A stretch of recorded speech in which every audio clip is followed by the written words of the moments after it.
Am I the a-hole for ending my friendship with my best friend after how she treated me during her engagement and wedding? My friend and I, let's call her V, were best friends for years and were inseparable. We celebrated each other's major milestones, were there for each other during hard times, and always had so much fun together. She then met a great guy who was kind, had a great sense of humor, and got along great with my boyfriend. So, I was so excited when I got engaged, and then V got engaged 6 months later. My wedding was in July, and V's was scheduled 3 months later in October. I knew we were really close, but I was still surprised when she asked me to be her maid of honor because I knew she had a sister she was close with. Regardless, I was really touched and accepted. Immediately, I went ahead and started planning V's bridal shower. I had found a personal chef who agreed to come to my home and cook a custom menu with all of her favorite foods for her and her guests. He even agreed to go to the Cape to pick up fresh oysters on the morning of, which were her absolute favorite. I picked out the color scheme, the decor, and planned out the floral arrangements. It was going to be gorgeous and was also going to cost me about $1,000. During this time, I kept reaching out to V to let her know how the planning was going. Once the chef had agreed to do the event, I called her that evening to let her know that I was going to sign the contract that night and how excited I was that everything was finally coming together. V interrupted me. Actually, I've been meaning to talk to you. My ML is actually going to be planning my bridal shower, but don't worry, you can still plan my bachelorette. I'm thinking somewhere close by, like Nashville. Nashville is a several-hour plane flight away from where we live. I was stunned. She hung up, and I sat there wondering what just happened. Had I really just spent months planning an event that she knew I wouldn't be hosting? Even knowing it took time away from me planning my own wedding? I texted her later that night saying I was really overwhelmed planning her wedding events and my wedding, and that I needed to step down as her maid of honor. She was taken aback, but said she understood and that it was okay. So, her bridesmaids helped me plan her bachelorette. COVID happens, and our original plans get canceled. V moves down south for military service, so we make plans again, but this time in Savannah, which is a popular destination for bachelorettes and near her base. 2 weeks before the trip, I receive a panicked phone call from bridesmaid S. She wants to know if we should change the plans as V found out where we were going and told her she is all Savannah'd out.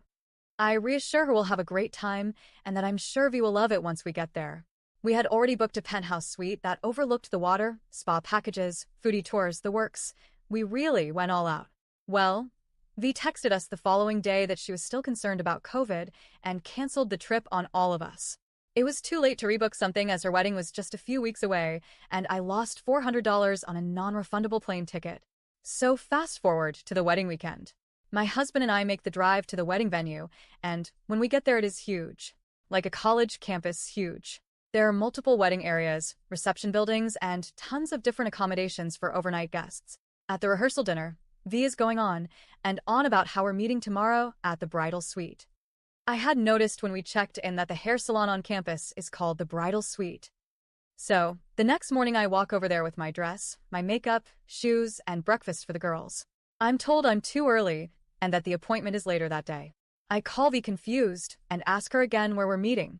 She sounds incredibly annoyed on the phone and just keeps reiterating she's at the bridal suite. I realize she's talking about her hotel room, and I ask her for the room number. I swear, I asked her 3 times 3 different ways, and she just kept getting more aggravated and saying, the suite is up the hill. Again, this is a huge campus and I've never been here before, so I have no idea where up the hill is. Also, mind you, this campus is on a mountainside, so everything could be construed as up the hill. Finally, after the 3rd time asking, she gives me the room number. I literally walked back to my hotel room, sat down on the bed, and cried. I had to collect myself, convince myself that she's just stressed out and that her attitude is only temporary, and then went to the front desk to ask for directions. When I arrive at the room, bridesmaid S and my bestie are icy. I apologize and offer them the breakfast I brought. They eat it and don't even thank me. V then leaves for her hair and makeup appointment at the salon.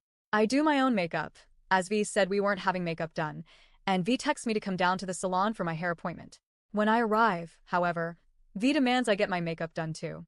I literally explain I've already done my makeup and ask her if I really have to. I already had on winged eyeliner, mascara, foundation, blush, and lipstick. I think most people would think that's a considerable amount of makeup. In front of the entire room, she says it depends. Do you want to feel beautiful? The room went so quiet you could hear a pin drop. No one would look up and make eye contact with me. I felt a lump in my throat. I felt so humiliated. The final straw came at the reception when V tells bridesmaid S that we can plan her bachelorette after the wedding. S relays that to me, and that was it. I immediately told my husband we were leaving. It was around 10, and the reception wasn't supposed to end until 12, but I didn't care. I was tired, I felt completely abused, and I had had enough. So, after the wedding, I had some time to think all of this over, and I'm still upset. I can't get over how she treated me. But there's still a shred of hope left that this isn't the end. That this all was just a speed bump in our friendship, and that she'll go back to being the V I know and love. 3 weeks goes by, and V finally texts me asking if we can talk that night. I'm thinking great. We can finally get all of this out in the open and move past this. Except she doesn't call, and this isn't like her to blow me off. In fact, she's never done that in our whole friendship. Instead, the next day she apologizes that she was too busy having fun with her new friends on the base and sends pictures of her and her new friends. Maybe I am being too sensitive or misperceiving this, but this seemed hella petty, and I became more enraged. She asks if we can talk again that night, and I ignore her. Weeks after that, I found out from Facebook that she had returned home from her military service. She texts me, and at that point I blew up at her. I told her not to text me again, and that I would text her when I was ready, knowing full well I would never text her. And then I just ghosted her. Am I the a-hole?